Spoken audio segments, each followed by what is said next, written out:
So I've been going through this tractor a little bit here. Got some blade type fuse holders in there now, so it should solve any corrosion issues the old glass fuses had in them. I'm not gonna go out and buy some glass fuses and have the holders be pretty well toasted too. So got those in, and obviously a key's been in, and I could test, and there's continuity going through the contacts and the key switch, so I know that's good. But I think the terminals were pretty well toasted. I was trying to get voltage through it, and I just couldn't do it. See if you can see that there. It is all sorts of green. So snap the terminals off. Gonna clean these up and see if I can't get anything to turn on. I think the problem was this negative wire here had such bad corrosion and rot on the actual terminal that I couldn't get any juice through. So for all I know, that old key switch could have been good, but it was pretty well rusted up anyways. So clean this wire up and see if we can't get some juice to come through here, get a dash light or something to turn on, because that's still my main goal here. I want to see at least something so I know the wiring's not completely shot. So we got a light on now.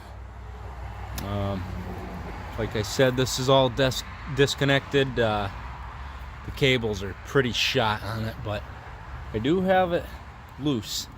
The whole thing was pretty well freed up, so I'm gonna see if we can't get this to pop the starter motor over and then go from there.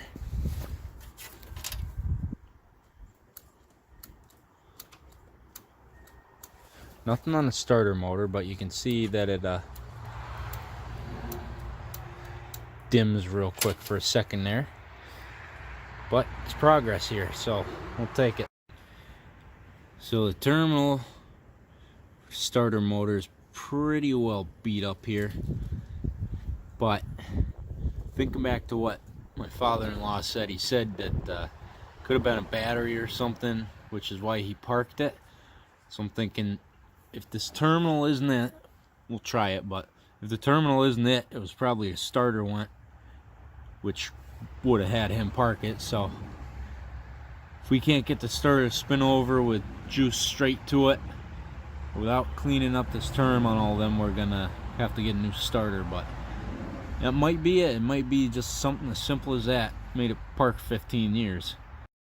So I cleaned up terminal here, down on the starter motor. Still wasn't getting anything, but the cable's good because I have continuity through it. It's only a tiny bit of resistance like you'd expect. So took the battery here, just jumped it straight to the terminal right on the starter motor, and then to the ground on the engine block, and it arced a bit, but didn't turn over at all. So we'll see if we can't get us another starter motor, and then hopefully that'll be the problem.